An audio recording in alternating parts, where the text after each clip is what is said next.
चलिए हम लोग तो पिछली क्लास में जितना पढ़े हैं उन पर आधारित कुछ क्वेश्चन देखेंगे। नेचर ऑफ मैटर, द्रव्य की प्रकृति लोगों ने पिछली क्लास में पढ़ा, उसके बाद उसका क्लासिफिकेशन पढ़ा, उन पर आधारित प्रश्न देखे जाएंगे। देखा जाए पहला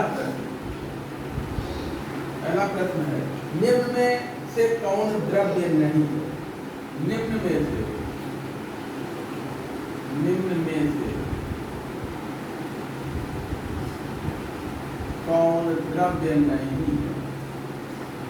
द्रव्य नहीं है। देख इसमें विकल्प जो दिए गए, पहला है पानी, दूसरा है दूध, तीसरा है वायु, चौथा है प्रकाश। ये चार विकल्प दिए। तो द्रव्य की परिभाषा में हमने बताया था कि जो स्थान घेरते हों, जगह घेरते हों, जिनमें वजन हो, भार हो और जो प्रतिरोध उत्पन्न करते हों। तो पानी भी स्थान घेरता है, इसका वजन होता है, और पानी में दौड़िए तो आपको लगेगा कि आपको वो आपकी दौड़ में ये बाधा उत्पन्न करता है। दूध की भी वही स्थिति है, वायु स्थान घेरता है, इसका भी वजन होता है और यह भी बाधा उत्पन्न करता है। तो ऊपर के तीनों विकल्प क्या है? द्रव्य है। ये क्या है? द्रव्य है। सभी तीनों द्रव्य। द्रव्य नहीं है कौन? प्रकाश। प्रकाश जो है इसका कोई वजन नहीं होता और यह स्थान नहीं घेरता। ठीक है, नेक्स्ट देखते हैं क्वेश्चन नंबर 2। प्रश्न संख्या, ठोस अवस्था में पदार्थ का, ठोस अवस्था में पदार्थ का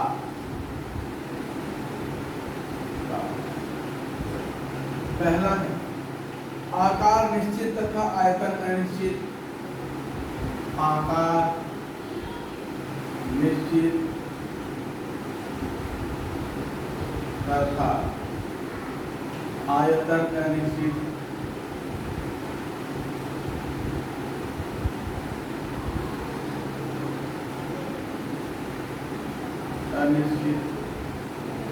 दूसरा आकार अनिश्चित तथा आयतन निश्चित। आकार अनिश्चित तथा आयतन निश्चित।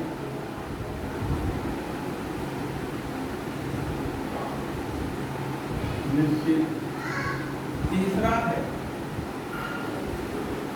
आयतन तथा आकार दोनों निश्चित। आयतन तथा आकार दोनों निश्चित।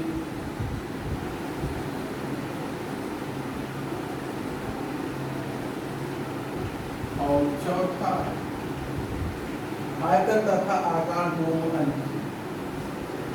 आयतन तथा आकार दोनों अनिश्चित।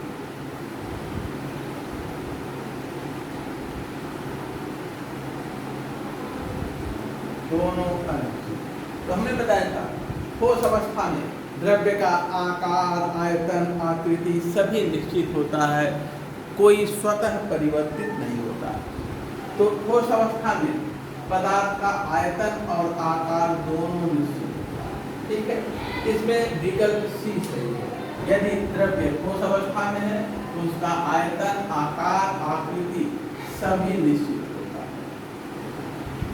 ठोस अवस्था में अगर पदार्थ है, ठोस अवस्था में, तो इसका क्या होगा? आयतन,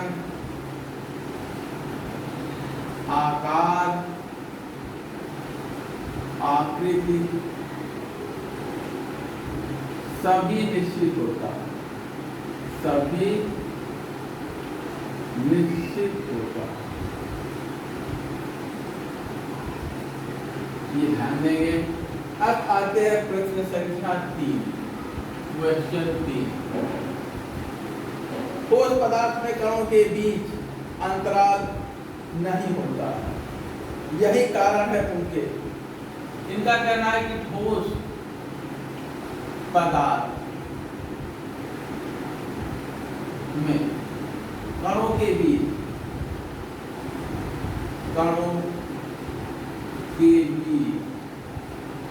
कोई अंतराल नहीं होता, अंतराल नहीं होता। बात सही है। यदि पदार्थ ठोस अवस्था में है तो जिन कणों से पदार्थ मिलके बना है उनके बीच में कोई अंतराल, कोई गैप नहीं होता। अब इस वजह से ठोस में कौन सा कारण आता है, कौन सा गुण आता है, यही कारण है। यानी कि इनके कणों के बीच अंतराल का न होना ही कारण है, यही कारण है उनके कणों के बीच में स्थान न होना ही कारण है उनके इस गुण का। देखिए 4 गुण दिए हैं। कौन सा 4 ठोस पदार्थ की 4 विशेषताएं दी गई हैं। कौन सी विशेषता उनके बीच कणों के बीच में अंतराल न होने के कारण है। पहला है असंपीड्य होना, असंपीड्य होना।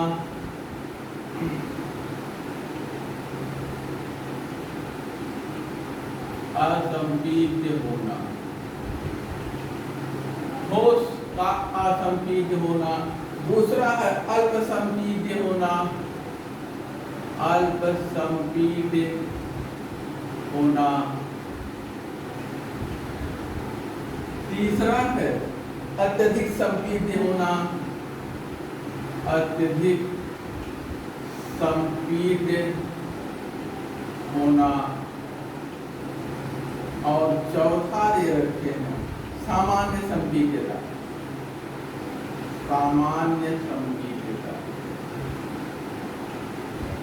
यदि हम ठोस पदार्थ पर दाब आरोपित करें तो उसके आयतन में कमी नहीं होती, अर्थात ठोस पदार्थ असंपीड्य होते हैं, ठोस में संपीड्यता नहीं होती। उसका कारण क्या है? ठोस के कणों के बीच कोई अंतराल नहीं होता।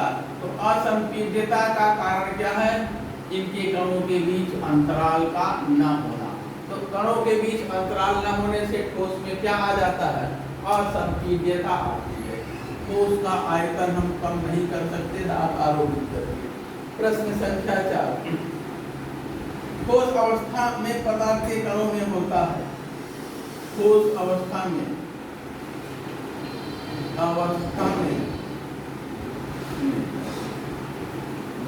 पदार्थ के कणों में होता है क्या? पहला दे रखे हैं ठोस अवस्था में पदार्थ के कणों में स्थानांतरण गति। पहला दे रखे हैं स्थानांतरण गति। दूसरा दे रखे हैं घूर्णन गति, घूर्णन गति। तीसरा दे रखे हैं कंपन गति, कंपन गति। और चौथा है ब्राउनी गति, ब्राउनी गति। तो ठोस अवस्था में पदार्थ के कण केवल कंपन गति करते हैं, उसमें घूर्णन, स्थानांतरण और ब्राउनी गति नहीं पाई जाती। ठोस अवस्था में पदार्थ के कणों के बीच केवल और केवल कंपन गति, अपनी जगह पर वो कंपन करते हैं, इधर उधर चल फिर घूम फिर नहीं सकते। अगला है प्रश्न संख्या 5। प्रश्न क्या है? ठोस अवस्था में पदार्थ की होती है, ठोस अवस्था में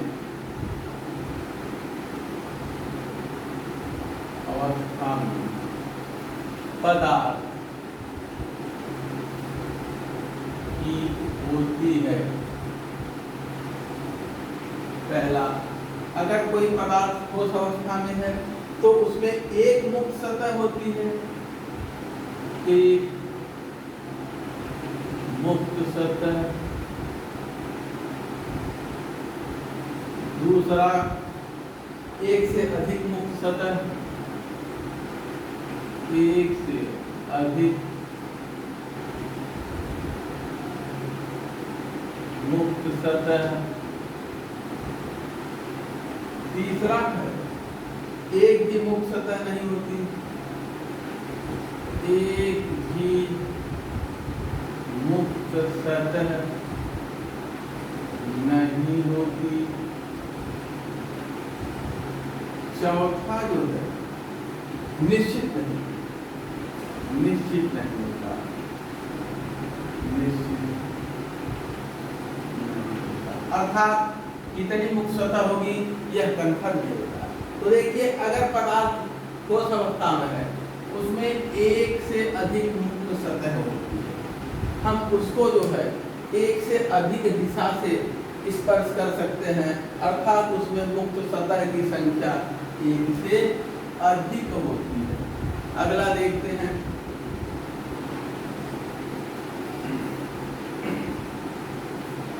तरल अवस्था में पदार्थ का होता है,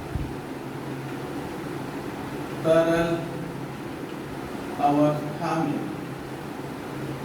पदार्थ में होता है,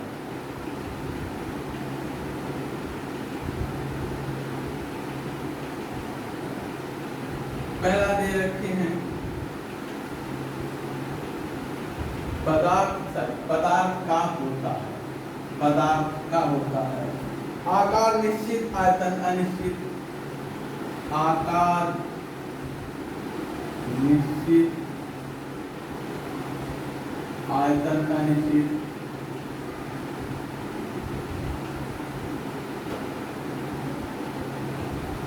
दूसरा आकार अनिश्चित आयतन निश्चित, आकार अनिश्चित आयतन निश्चित, तीसरा आकार निश्चित आयतन अनिश्चित, आकार तथा आयतन दोनों निश्चित, आकार व आयतन दोनों निश्चित, और चौथा है आकार व आयतन दोनों अनिश्चित, अनिश्चित। तो देखिए यदि तरल अवस्था में पदार्थ है तो उसका आकार तो अनिश्चित होता है लेकिन आयतन निश्चित होता है। जिस बर्तन में रखेंगे उसी का आकार धारण कर लेता है लेकिन आयतन उसका परिवर्तित नहीं होता, आयतन निश्चित होता है। नेक्स्ट देखते हैं प्रश्न संख्या 7। प्रश्न संख्या 7 देखते हैं।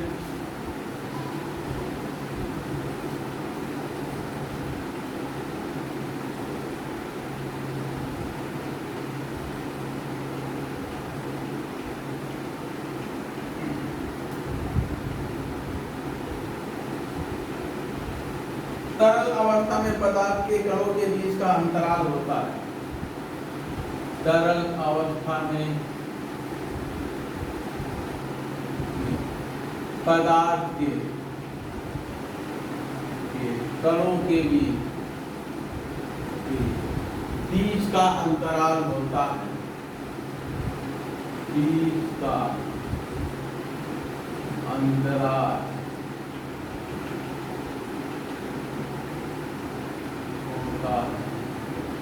पहला कोई अंतराल नहीं होता, पहला विकल्प दे रहे हैं कोई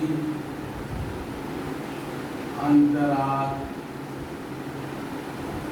नहीं होता। दूसरा दे रहे हैं अत्यंत कम अंतराल होता है, अत्यंत कम अंतराल होता है,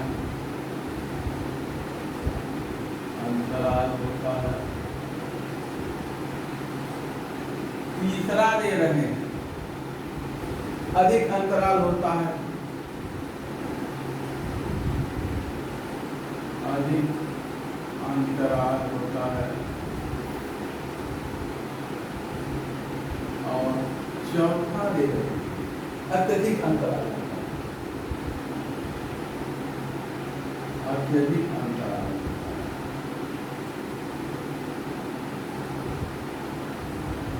तो तरल अवस्था में पदार्थ के कणों के बीच का अंतराल बहुत कम होता है, जिसकी वजह से, जिसके कारण तरल अवस्था में पदार्थ की संपीड्यता नगण्य होती है, संपीडित न के बराबर होता है।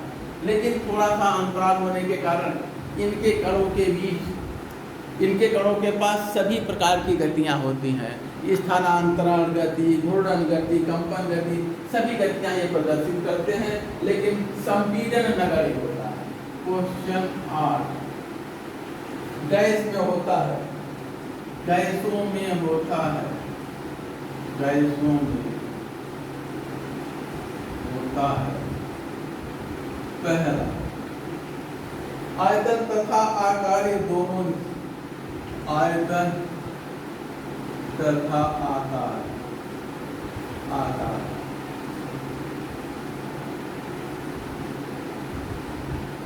दोनों में। दूसरा, आयतन निश्चित और आयतन निश्चित और आकार अनिश्चित या आकृति अनिश्चित, आयतन निश्चित, आकार अनिश्चित।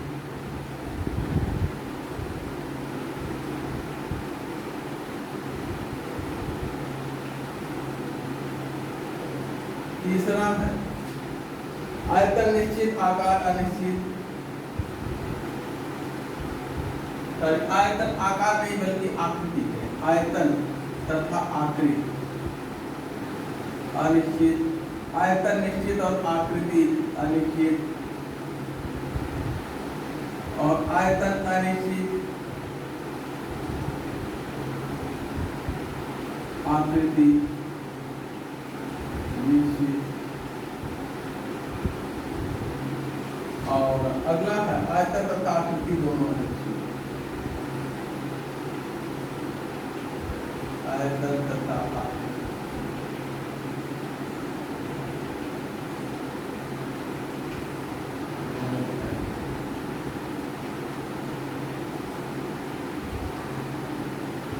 गैसीय अवस्था में पदार्थ का न तो आयतन निश्चित होता है, नहीं आकृति निश्चित होता है, दोनों क्या होते हैं, दोनों अनिश्चित होते हैं, आयतन और आकृति दोनों अनिश्चित।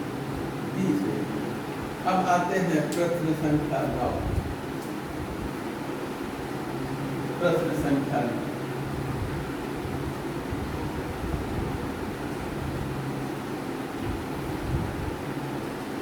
प्रश्न संख्या 9, क्वेश्चन है, गैसीय पदार्थ की उच्च संपीडितता का कारण होता है, गैसीय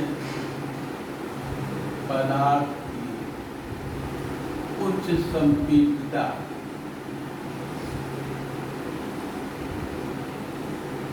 का कारण होता है।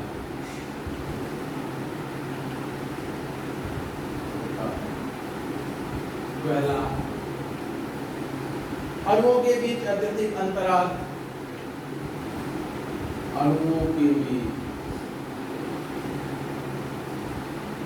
अत्यधिक अंतराल, अत्यधिक अंतराल।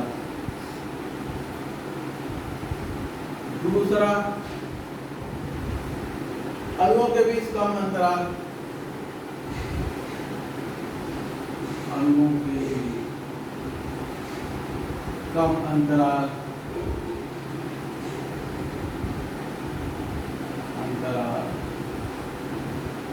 तीसरा, अणुओं के बीच कोई अंतराल नहीं होता है,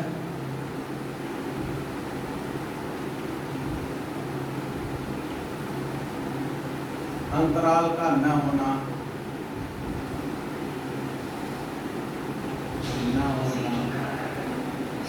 और पांचवा होता है अणुओं में गति स्वतंत्रता। अणुओं में गति की स्वतंत्रता।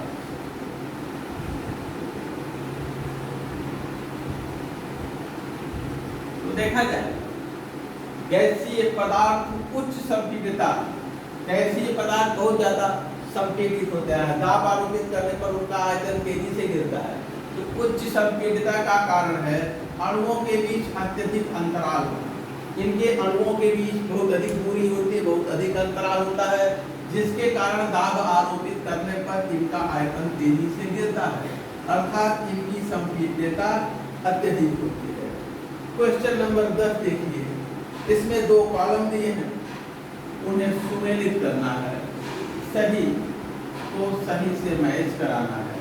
देखिए निम्न को सुमेलित कीजिए, निम्न को सुमेलित कीजिए।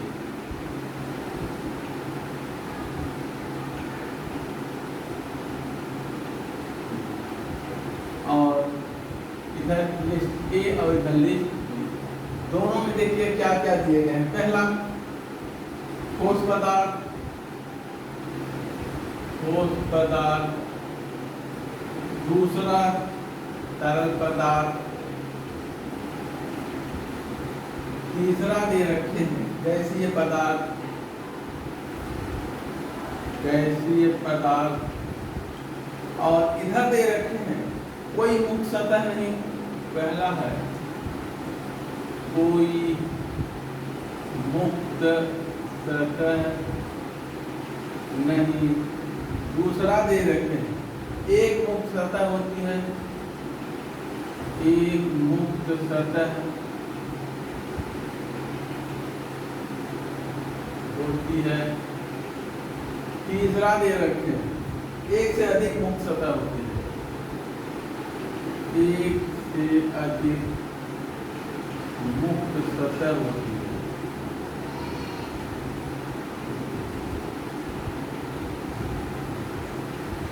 ये है। तो देखिए ठोस पदार्थ में एक से अधिक मुक्त सतह होती है, तरल पदार्थ में एक मुक्त सतह होती है, गैसीय पदार्थ में कोई मुक्त सतह नहीं होती है। यह इनका सुमेल है, एक से दूसरे का करेक्ट मैच है। प्रश्न संख्या 11, प्रश्न संख्या 11 में भी सुमेलित करना है, 11 में भी सुमेल करना है। पहला देखिए क्या दे रखे हैं, इधर तो यही है ठोस तरल गैस, इधर के जो तथ्य हैं ये बदले। इसमें क्या है, पहला दे रखे हैं गलनांक व क्वथनांक कमरे के ताप से उच्च होता है। पहला गलनांक व क्वथनांक कमरे के ताप से उच्च होता है, ये उच्च होता है। दूसरा दे रखे हैं गलनांक व क्वथनांक कमरे के ताप से निम्न होता है, गलनांक व क्वथनांक कमरे के ताप से, कमरे के ताप से निम्न होता है, निम्न होता है। और चौथा जो है क्वथनांक कमरे के ताप से निम्न तथा गलनांक कमरे के ताप से निम्न तथा क्वथनांक कमरे के ताप से उच्च होता है। गलनांक कमरे के ताप से, कमरे के ताप से निम्न तथा क्वथनांक उच्च होता है।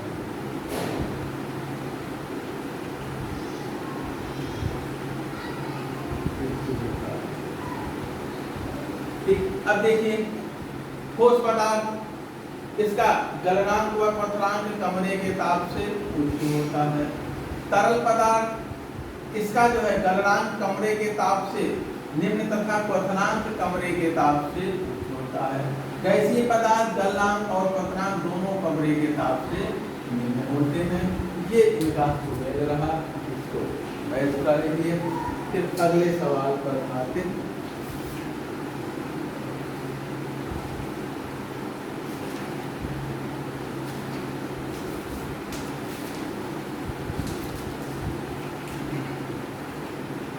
अगला लघुत्तरीय प्रश्न है, देखते हैं। पहला,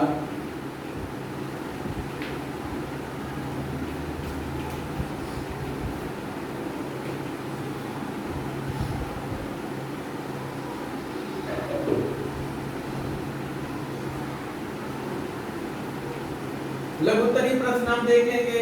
इसमें से देखिए पहला, ठोस अवस्था में अवयवी कणों के पास किस प्रकार की गति की स्वतंत्रता होती है? ठोस अवस्था में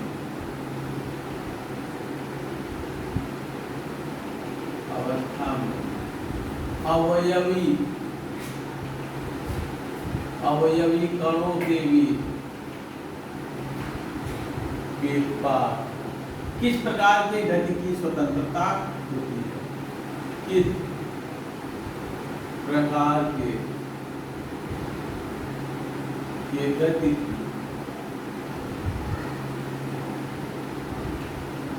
गति की स्वतंत्रता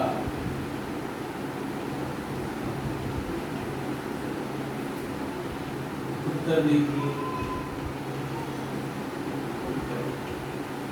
ठोस पदार्थ के कणों के पास केवल, देखिए ठोस अवस्था में जो पदार्थ के कण होते हैं उनके बीच कोई अंतराल नहीं होता, कोई गैप नहीं होता, जिसकी वजह से वो चल फिर नहीं सकते, केवल अपनी जगह पर कंपन कर सकते हैं। तो ठोस अवस्था में पदार्थ के कणों के पास केवल और केवल कंपन गति की स्वतंत्रता होती है। ठोस अवस्था में पदार्थ के कणों के पास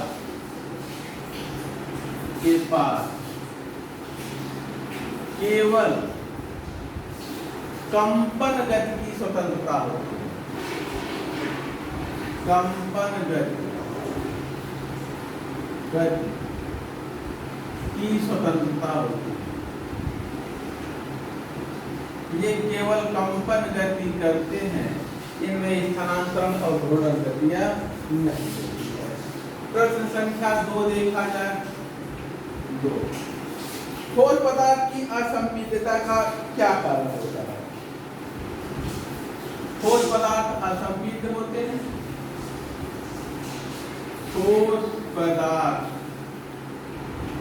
की असंपीडितता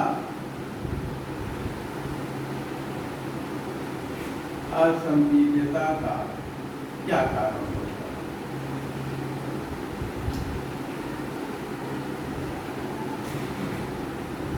ठोस अवस्था में पदार्थ संपीडित नहीं होते, कारण क्या है? देखिए, अगर पदार्थ ठोस अवस्था में है, उसके कण एक दूसरे से सटे रहते हैं। जिन कणों से ठोस पदार्थ मिलकर बना है, उनके कणों के बीच कोई अंतराल नहीं होता।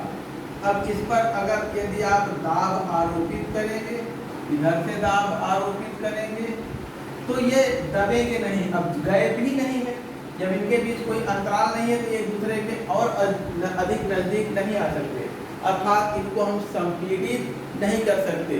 तो हम कहें ठोस अवस्था में पदार्थ के कणों के बीच कोई अंतराल नहीं होता, जिसके कारण इनमें असंपीडितता होती है। ठीक है, इनको संपीड़ित नहीं किया जा सकता। तो ठोस अवस्था में पदार्थ के कणों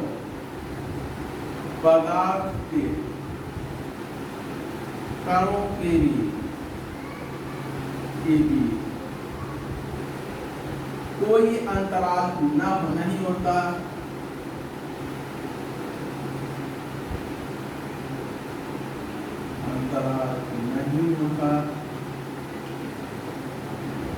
अतः इन्हें संपीड़ित नहीं किया जा सकता अगर इन्हें संपीड़ित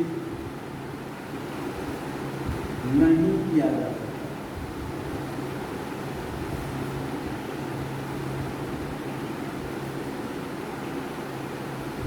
ठीक है ना, इनका संपीड़न संभव नहीं होता है।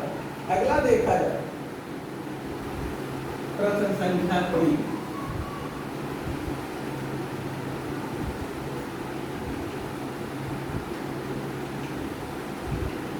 ठोस अवस्था में पदार्थ, द्रव अवस्था में पदार्थ तथा गैसीय अवस्था में पदार्थ के गलनांक तथा उत्थान।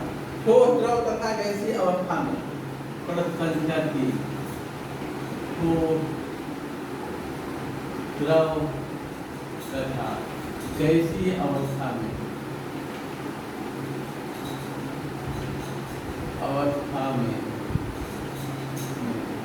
पदार्थ के गलनांक तथा क्वथनांक की तुलना करिए।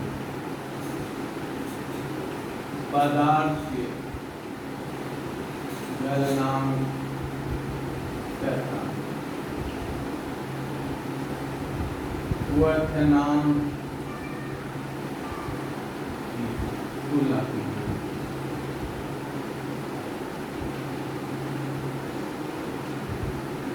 देखिए, ठोस अवस्था में हम देखें तो पदार्थ का गलनांक तथा क्वथनांक कमरे के तापमान से बहुत उच्च होता है। ठोस अवस्था की बात है। ठोस अवस्था, इसमें पदार्थ के गलनांक तथा क्वथनांक कमरे के तापमान से बहुत उच्च होते हैं, ऊपर होते हैं। गलनांक तथा क्वथनांक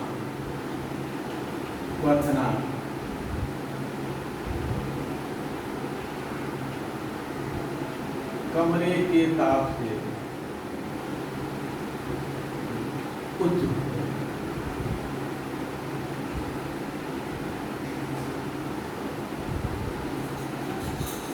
अब तरल अवस्था की बात किया जाए।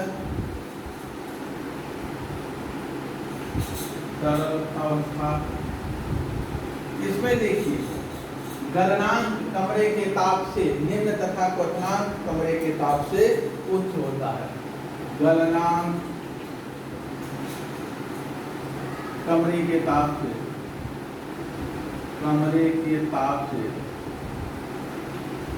निम्न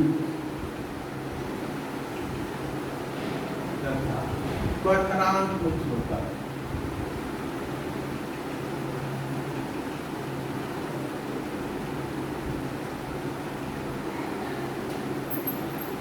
गैसीय अवस्था देखा जाए। गैसीय अवस्था इनमें जो है गलनांक तथा क्वथनांक दोनों कमरे के ताप से निम्न होते हैं। गलनांक तथा क्वथनांक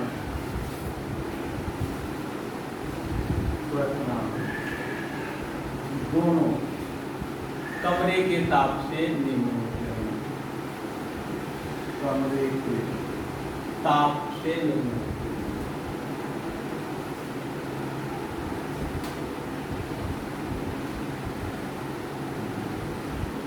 यह ठोस, द्रव तथा गैसीय गलनांक व क्वथनांक की तुलना। अब आगे प्रश्न संख्या 5 पर आते हैं। अगला देखते हैं प्रश्न संख्या 4। ठोस अवस्था में पदार्थ की कितनी मुक्त सतह होती है? क्वेश्चन 4। ठोस अवस्था में पदार्थ की कितनी मुक्त सतह होती है? कितनी मुक्त सतह?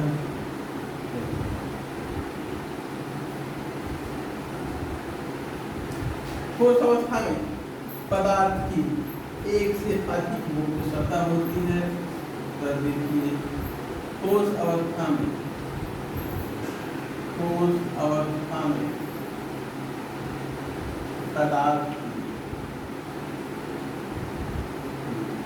एक से अधिक मुक्त सतह होती है, एक से अधिक मुक्त सतह होती है।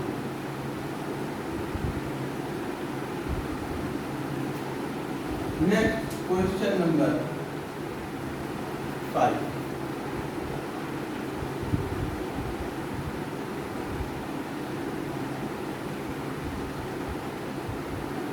प्रश्न संख्या 5 देखिए।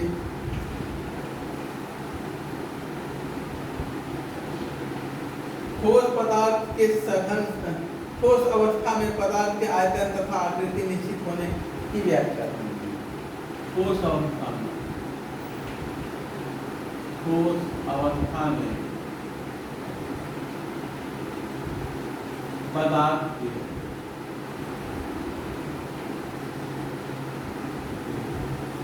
आकृति व आयतन निश्चित होने की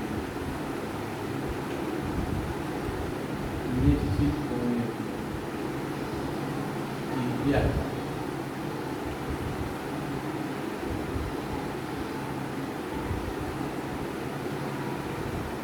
पदार्थ का आयतन और आकार निश्चित होता है, इसी की व्याख्या हमें करना है। तो देखा जाए ठोस पदार्थ की सघन संकुल के कारण, ठोस पदार्थ में जो कण होते हैं, अवयवी कण, उनका सघन पैकिंग होती है, डेंस पैकिंग होती है। उनका सघन संकुल होने के कारण उनकी जालक ऊर्जा उच्च होती है।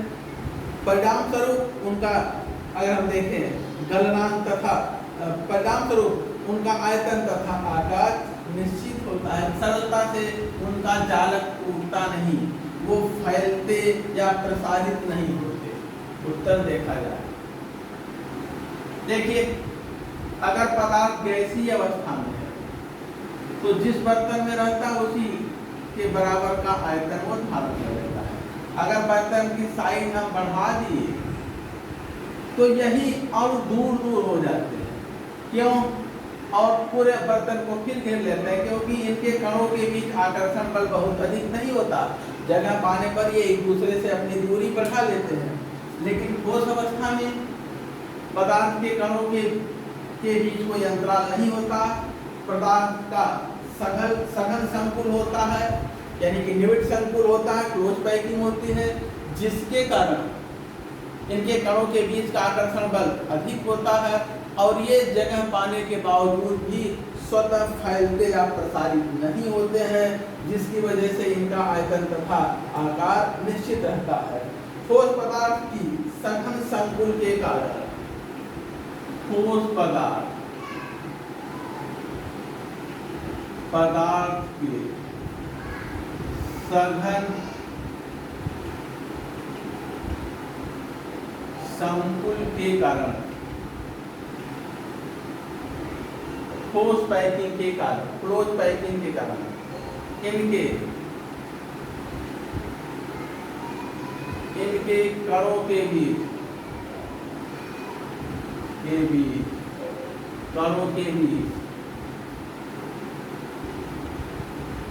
प्रबल आकर्षण बल कार्य करता है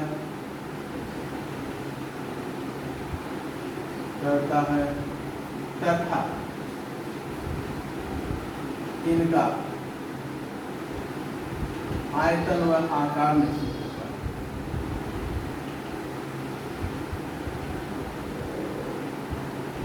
आकार निश्चित रहता है। अब आते हैं प्रश्न संख्या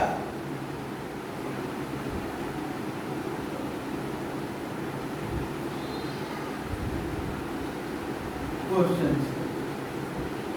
तरल अवस्था में पदार्थ की कितनी मुक्त सतह होती है? तरल अवस्था में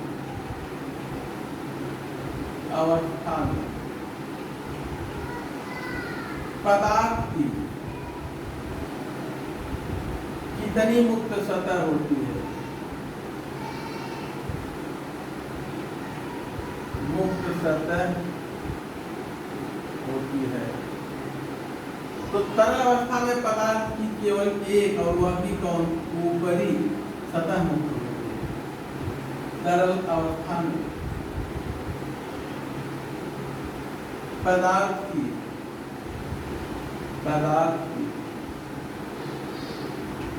केवल एक, और वह कौन सी? ऊपरी सतह।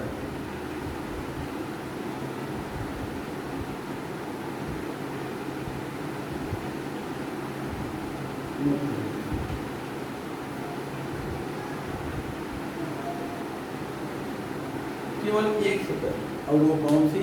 सबसे ऊपर की जो सतह है वही मुक्त होती है, बाकी सभी सतहें ढकी होती है, एक भी खुली सतह नहीं होती है। अगला आते हैं क्वेश्चन नंबर 7।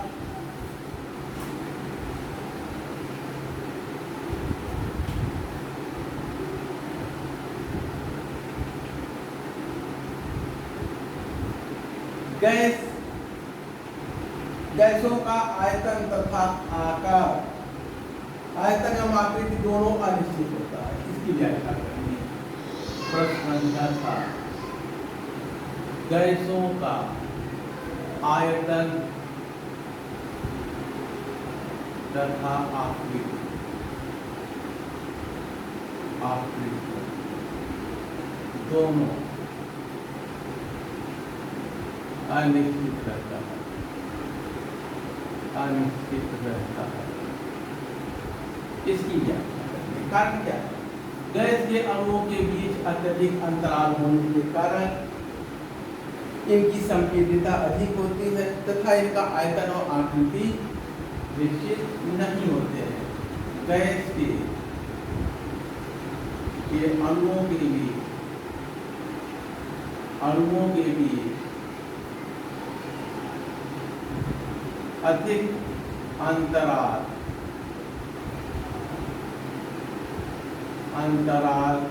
के कारण इनकी संपीड्यता अधिक होती है। इनकी संपीड्यता अधिक होती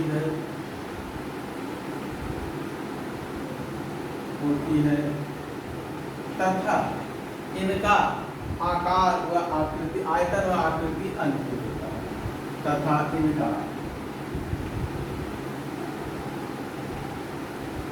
आयतन व आकृति अनिश्चित होता है।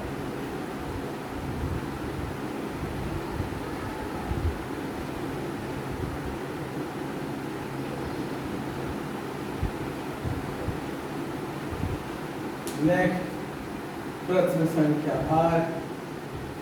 गैसीय पदार्थ के गलनांक व क्वथनांक पर चर्चा कीजिए। गैसीय पदार्थ के गलनांक व क्वथनांक पर चर्चा करिए।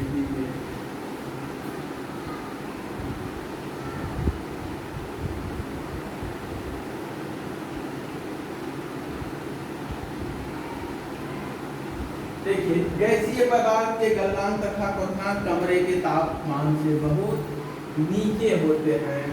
इनकी चर्चा किया जाए तो यही होगा। गैसीय पदार्थ के गलनांक व क्वथनांक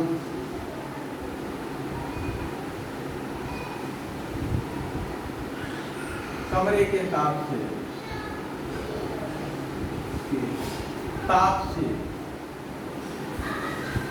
से बहुत निम्न होते हैं।